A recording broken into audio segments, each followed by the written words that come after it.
What does it really mean when we say God's story, His story? The whole Bible from Genesis to Revelation is the account of God's story. Although we may not find God's story in every verse or every chapter of a book, but we need to see the overarching picture of God's scheme. We can select some main components from the Bible, such as the creation, the fall, the redemption, and restoration. There are many more important themes in the Bible, but even one whole day is not enough to share the scripture and also talk of God's story. Let us ponder over the creation. When God created us, it was not a random creation, but we all are created with specific plan and purpose. Therefore, our struggles, our joys, our failures, our salvation, our success, our victories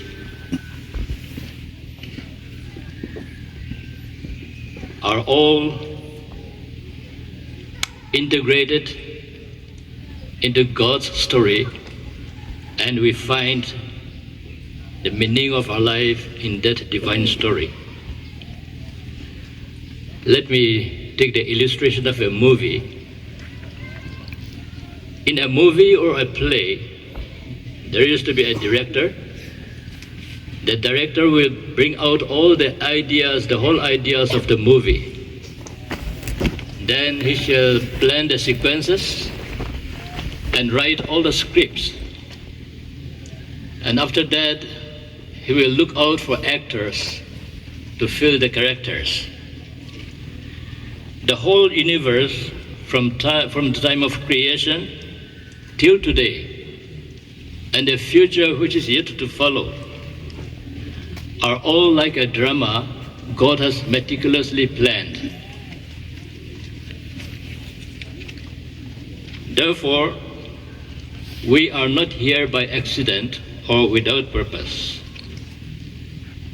Rick Warren in his book said, I quote, "We have been created by God and for God.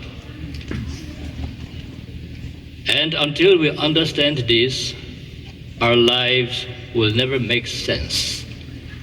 And therefore, understanding the meaning of our existence is very important. And that we have been created by God and for Him only. We have been created in the image of God, and that image of God in us is our privileged identity. Yes, God brings us all into this world to be actors, not just passive observers. We are created to be active participants, active actors in God's story. When we say creation, we are not talking about the accounts we find in the Bible only.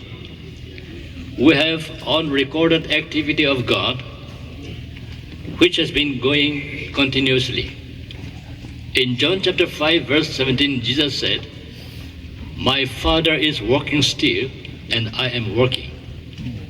So God did not stop with the first creation account that we find in Genesis chapter 1 and chapter 2. God is still working. He continues working.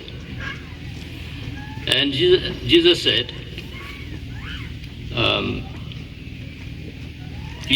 said that his Father is working.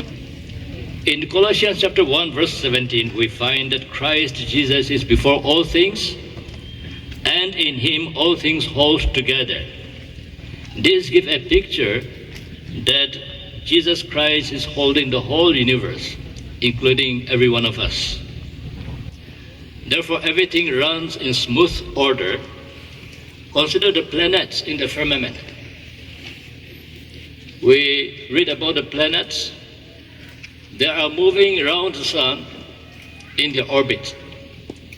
And these orbits do not have any track on which the planets can run on their wheels. There is no track. But for thousands of years, all these planets have been constantly moving in different speed, but never a time no two planets have crashed. Everything is running smoothly in its own order. And Colossians chapter 1 verse 17 says, everything in the creation is held together by Christ Jesus. He was the creator, and even today, he holds everything in order in his hand. Therefore, when we say creation of God, it is really amazing.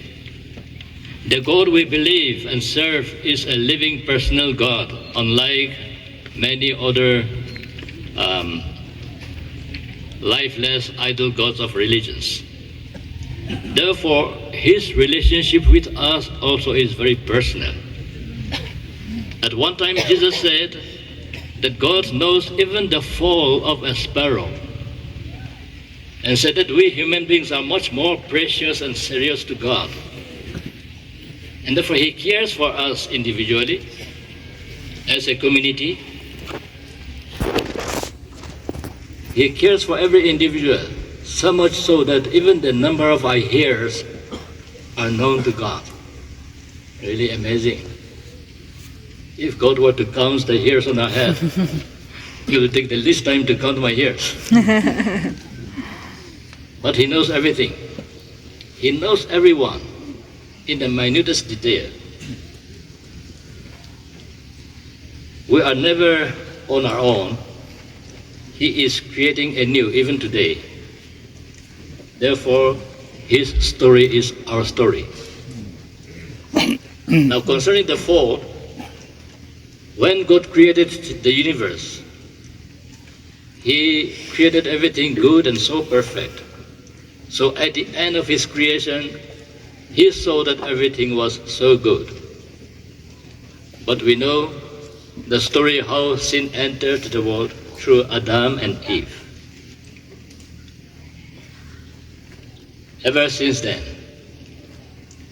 God's story got involved with both good and bad characters. Righteous people are not the only ones who carry God's story, but God's story gets involved with both good and bad people. Because we all have sinned and come short of the glory of God. The image of God we call a privilege, God distorted, and we are separated from God. How did sin enter the world in the first place?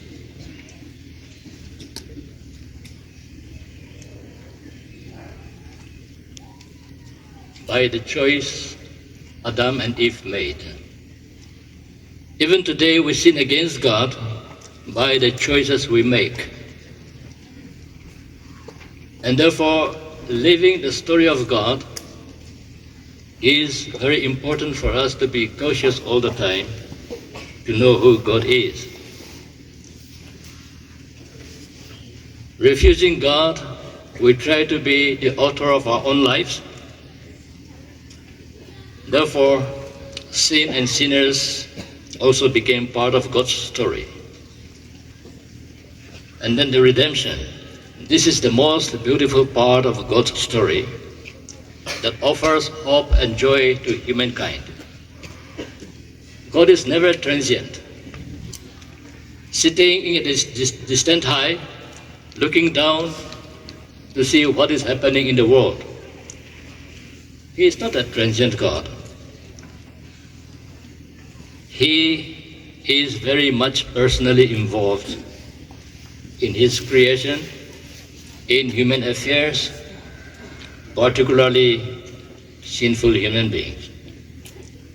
He is with us always through the Holy Spirit as God Emmanuel. He never cast away and destroyed sinners. When Adam and Eve sinned, he made coverings for their bodies and showed them ways to live. He often inflicts sinners with chastening rod of love in order to let them return back to him. He sent his Son Jesus Christ to this world to redeem sinners back to him. So Jesus himself said that he came to seek and save those who are lost, and never for the righteous. By faith and our belief in the works of Christ, we are reconciled with God. We are saved and have become his children again. Our sins are forgiven. We are free from condemnation. This is what Paul says in Romans chapter 8, verse 1. There is therefore now no more condemnation for those who are in Christ. We receive redemption because of what Jesus did for us.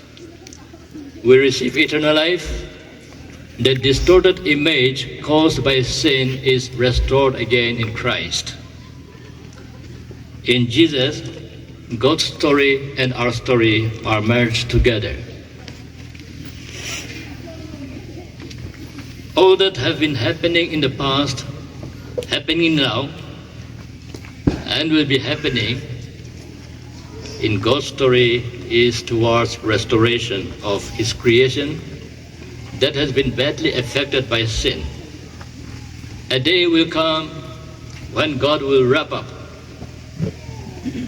his story in one event, and the story will continue to live on forever and ever in the new city of Jerusalem.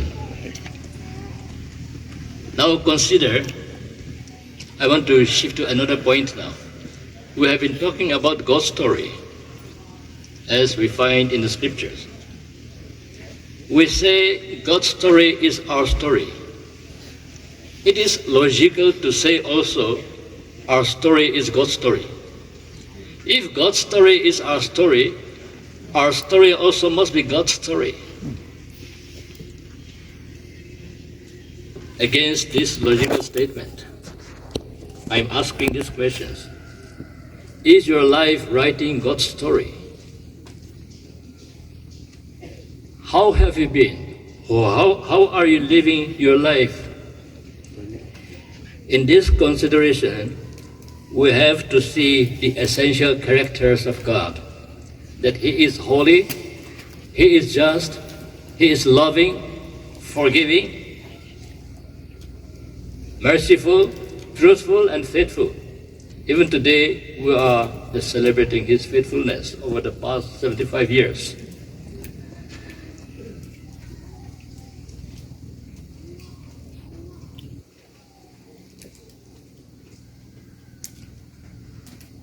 Are you holy? Are you loving?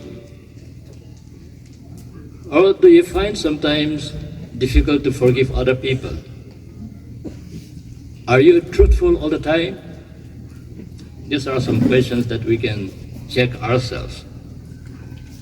Can our story really be God's story? Yes. That is possible, and that is the reason why God has saved each one of us through his Son Jesus Christ.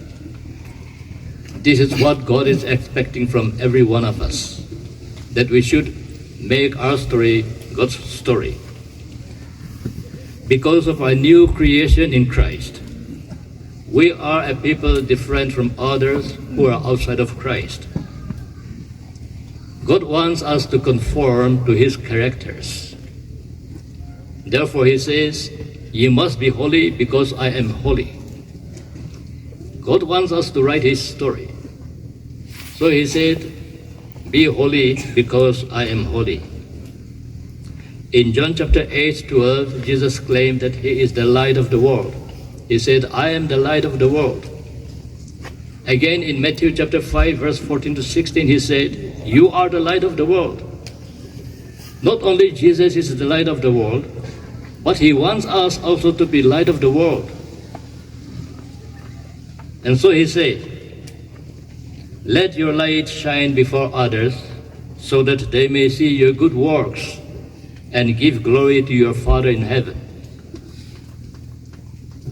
This is what God is expecting from every one of us. There is a very important point in the Lord's Prayer. We pray, "Your will be done on earth as it is in heaven." What do we find there? God wants this earth to be a replica of heaven.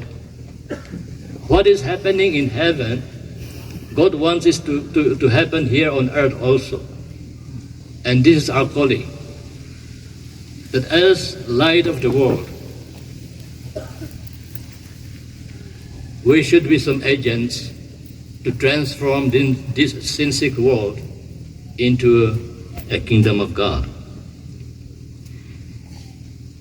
This is why we are called to be actors in His story. God wants us to surrender our lives so that the Holy Spirit can use every one of us to change the world, becoming the kingdom of God. Through all this, the meaning of our life, the purpose of our creation become more clear. Our story can be made God's story as we continue to grow in His grace each day. In this life, we falter sometimes because none of us is perfect. Although our imperfection should not be any excuse to fall into sin. But none of us is perfect. Perhaps some of you have fallen so low or falling so often so that we feel kind of despair and not willing to try anymore. Wait there, your story is not yet over. Most of the great men in the Bible also had their share of flaw and failure. But they knew God too well, and their loyalty to God never diminished.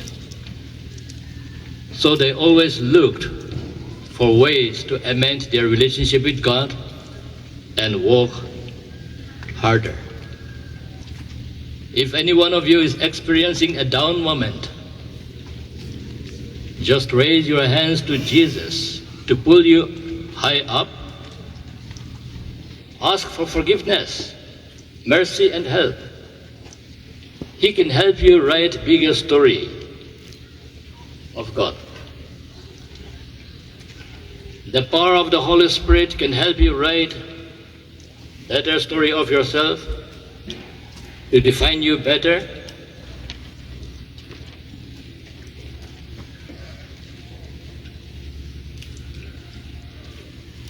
Ephesians chapter 4 verse 13 is the theme of our church, BCAMT. And the main point there in this verse is the intent of God on each one of us is that every one of us should strive to attain the measure of the stature of the fullness of Christ. God wants us to become Christ-like. If this is not possible, the scripture will be silent on this. But because God wants every one of us to become Christ-like, it calls us to keep on striving to attain the measure of the full stature of the fullness of Christ. This is a challenge, and by faith and trust in God, we have to embrace this challenge.